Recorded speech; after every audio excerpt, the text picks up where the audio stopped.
Welcome back. This is John Locke, and today I'm answering a question that I've seen on a few forums. I also seen somebody typing this into Google and coming to my site to find this, but I realized I don't have a specific article that addresses this question, and that is, when you buy a domain name, do you own it? As in, do you own it forever? The succinct answer to this is no. You are renting this domain name, but as long as you pay for it each year, you retain possession of that domain name for all intensive purposes. Now, how domain names work, basically. All websites that are out there on the internet, where they're hosted, where they reside in a physical server, instead of typing in IP addresses, which are numbers, in the 80s, the top-level domain system was introduced, and they knew that, I'm guessing, that the internet would be around at some point. But the top-level domain system, like the .coms, .nets, .orgs, all that was set into motion a long time ago. And in 1988, a organization called ICANN, which is the Internet Corporation for Assigned Names and Numbers, that was put into effect. That is a global nonprofit. People from all over the world are part of this. Basically, they oversee the different domain names, and along with the IANA, Internet Assigned Names Authority, I think that's what it stands for. Those two organizations basically oversee domain registration.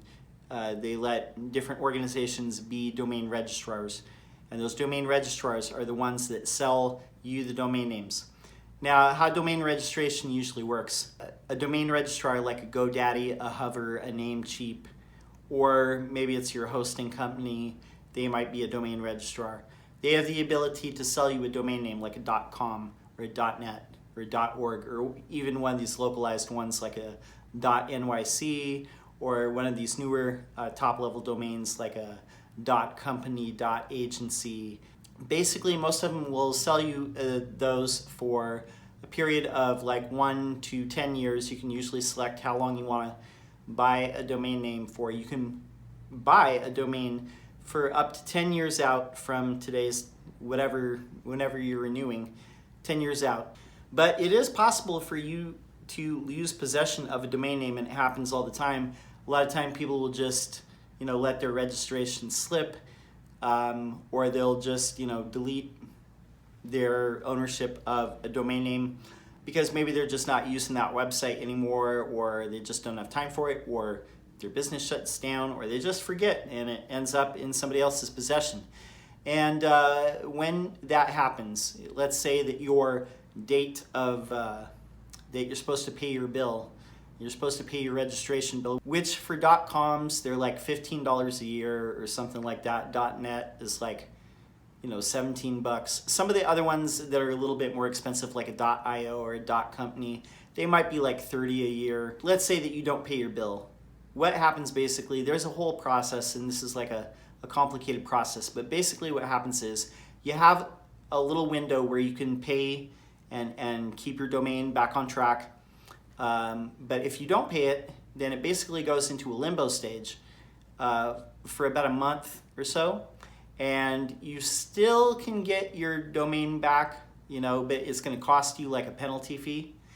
And you can still retain possession of it. But if you let that slip, basically, there's a last little grace period, and then it goes into the open market. And anybody can basically snatch it up at that point. And if you lose registration of your domain, that's basically what happens. If you just let it go, don't pay your bill, and you don't notice, or if you just delete it, it basically will go into that process. And at the end of that, people who have domains on back order, basically it'll tell them like when a domain becomes available. Whoever snatches it up at that point becomes the new owner of the domain.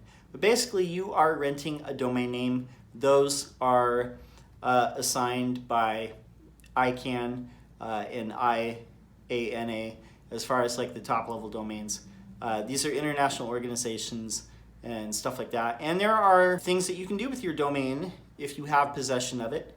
You know, there are people who do domain squatting. They basically get, you know, good-looking domains with, they have like really choice keywords in them, or maybe it's somebody's name. I think for like celebrities and pro athletes and stuff like that, they actually had some cases back about 10 or 15 years ago where they said domain squatting on someone's name, if it's not your name, then you can't really do that. But for other domains, as far as that, if it's something like Chicago Taxes or HoustonCars.com or BayAreaHVAC.com or something like that, if somebody has possession of a domain name like that, they could basically sell it to you as for an inflated price to take over registration of it. And then they transfer the domain to your account. But then after that, you're just paying the regular amount, you know, the regular 15 bucks a year to hold on to it. There's another video we did about domain names where, you know, some of these registrars, specifically GoDaddy is notorious for this. They'll try and upsell you on all these different ones, like the, let's say if you're buying a .com, they'll try and upsell you on the .net, .org, .info, .biz, .us. You really don't need those unless you're basically trying to keep people from buying your brand variants. Those by themselves, it's very uncommon that they're not really going to give you like any SEO boost if you take like 80 domain names and point them at one website. The only time that that's really effective is if somebody has built hyperlinks from other websites toward that domain in the past, meaning that it probably was a real website at one point. But if it's just like, you know, brand variants where you have like every, you know, top level domain variation on your regular domain, your regular.com, that's not really going to do anything extra for you. Sometimes it's good though, you know, because people get confused. Maybe they type in the .net instead of the .com or the .org instead of the .com. So it is probably useful to have a couple of those, but you don't need like, you know, 800 domains. Well, I hope this answers this question. My name is John Locke. My business is Lockdown Design and SEO. I'm here on a regular basis, every other day, every few days, making videos. We have over 700 videos. I'd love to see you subscribe. We're getting really near 1,000 subscribers. So let's keep that momentum going. And if you have a question, leave it in the comments below. That's all I have for now. Until next time, peace.